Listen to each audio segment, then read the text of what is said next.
Mirëmbrëma dhe përshëndetjet më të përzemërta.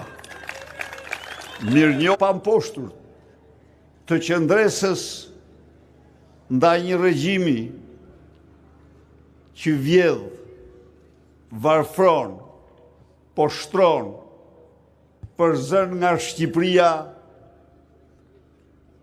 çdo orë, çdo ditë qytetarët e këtij vendi.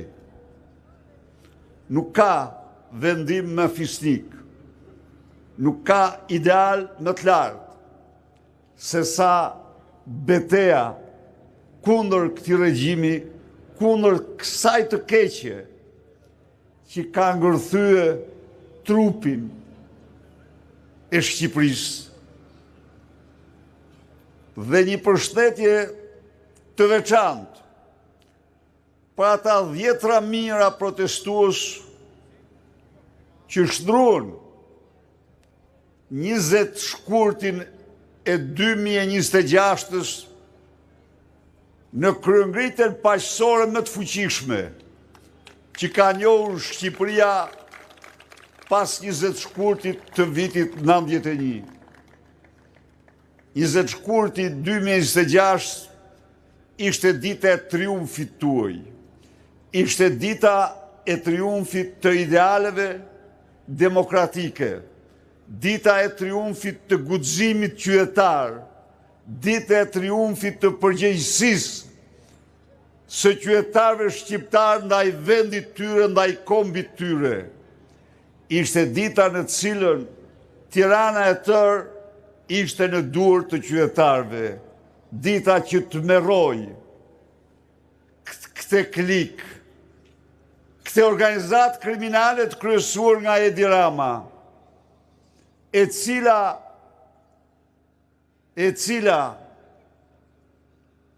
në krimet e saj që ka kryer meriton shekuj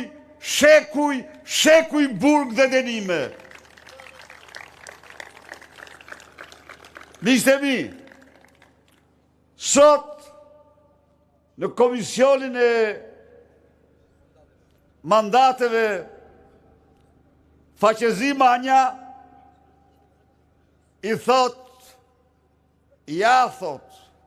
se kjo Lubia nuk ka kryer një krim kaq të rënd sa të arrestohet. Përgjigja ishte ligjore. Kjo Lubia me manveprat e saj penale shkon në minimum 36 vite burg.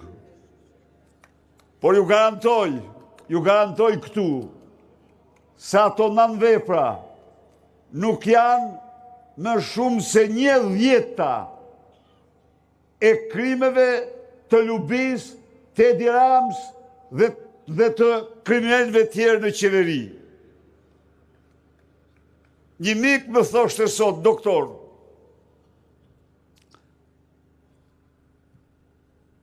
uroj që qytetarët të kuptojnë që ajo që shohin me rrugët, që shemben njëra mas tjetrës, që shemben çdo ditë,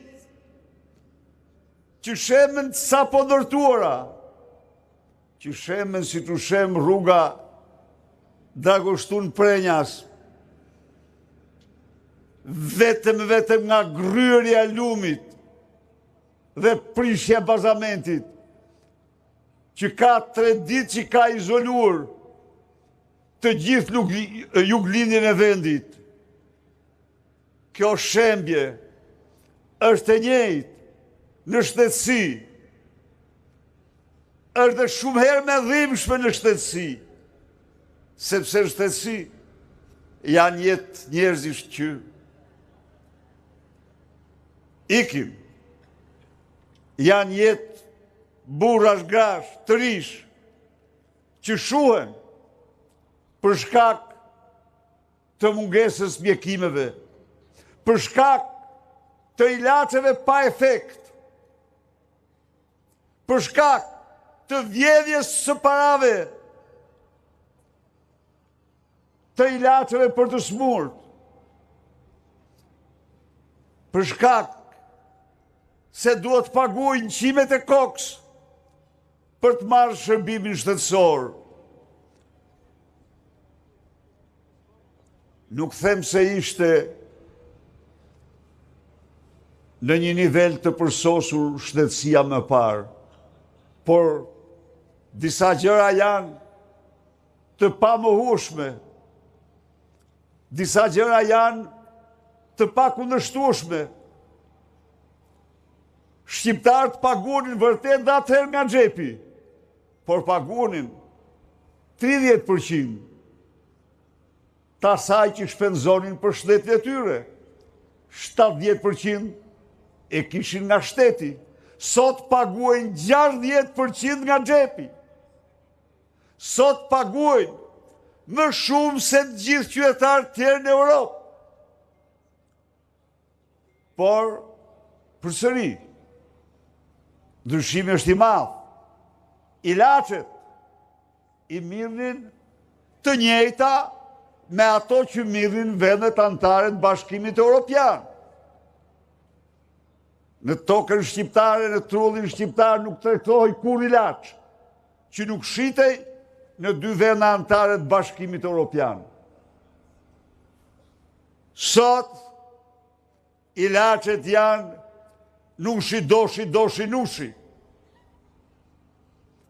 Sot ilaçet janë të skaduara pa efekt, janë mashtrim dhe vetëm mashtrim. Sot ilaçet shpëtimtare për jetën e smurëve me smundje të rënda mungoj. Krim kundër njerëzimit është ky miq. Sepse një lloj si parat e rrugëve vidhen dhe vetëm vidhen. Shkollat. Ja vetëm një shifër. 25.000 kompjuter kemi lënë në të gjitha shkollat e vendit. Janë zhdukur pa shnam, pa nishon, pa gjurmë, të vjedhur nga patronazhistë të rilindjes. Ç'a ndodh tani? Tani Baxhua i këtij, një kriminal, fiton tenderin për të pru kompjuterët dhe i shet shkollave një kompjuter 10 herë më shtrenjtë se sa kompjuteri që shitet në magazinat e Vjenës, Parisit apo Berlinit. 10 herë. Pra, kjo është organizata kriminale me të cilën ne përballemi. Kjo është organizata kriminale të cilën ne duhet ta hedhim në lan. Miqtë mi, edhe një gjë do u them shqiptarëve. Atyre që hezitojnë, që të keni frikë, është normale dhe në qoftë se s'dilni nga frika, ne do bëjmë gjithçka ta vrasim frikën, se kjo është misioni ynë. Por, burra dhe gra, djemë dhe vajza, përveç frikës, për një njeri të ndershëm, pavarësisht nga bindjet e tij politike, pavarësisht nga bindjet e tij fetare, nuk mund të ketë kur shkak tjetër që të mos dalësh në rrugë dhe të përballesh me këtë regjim. Nuk mund të ketë asnjë pretekst, asnjë arsye. Nuk mund të jetë kur ky pëlqim apo ai mos pëlqim. Se të keqe të tillë Shqipëria nuk ka patur ndonjëherë pas Enver Hoxhës. Se kjo e keqe e përgëzoj zotërinë që numëroi këtu rrogat dhe pensionet. E kam thënë dhe e them me 10 herë. Pensionet tuaja, rrogat tuaja. Në 12 vite duhet ishin rritur minimumi 3 herë, siç faktoj që janë rritur në çdo vend tjetër. E ndigjuhet, pensioni ishte rritur 50 euro në 12 vite. Jo, në qoftë se marrin për bazë çmimin e ushqimeve, të shportës, të atyre që janë më të domosdoshme. Nuk është 50, por është minimumi 100 euro. Në qoftë se marrin për bazë rritjen e çmimit të ilaçeve, vetëm këto ditë, ilaçet janë rritur në stratosferë. Atëherë, pensioni, jo që s'është rritur, por raport me çmimet, ka pësuar rënje të madhe. Po kështu janë rrogat. Po jo rrogat e ministrave, jo rrogat e zyrtarëve të lartë. Ato janë rritur. Ato janë më të larta në rajon. Ndaj dhe miq, çfarë mund të them sot? Së pari, ja dolem. Me revoltën tonë, me kryemëritjen tonë, ne mbrojtëm nderin e Shqipërisë. Mbrojtëm nderin e shqiptarit. Mbrojtëm dignitetin e shqiptarëve. Dignitetin e Shqipërisë. Ne i thamë mbar botës.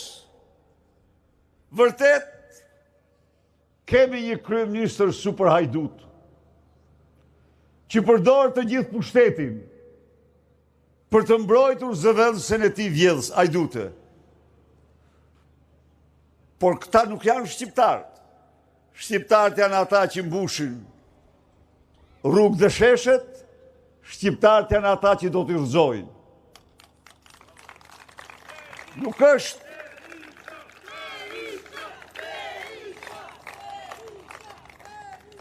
Nuk është as pak kurreshtje, ju garantoj ju.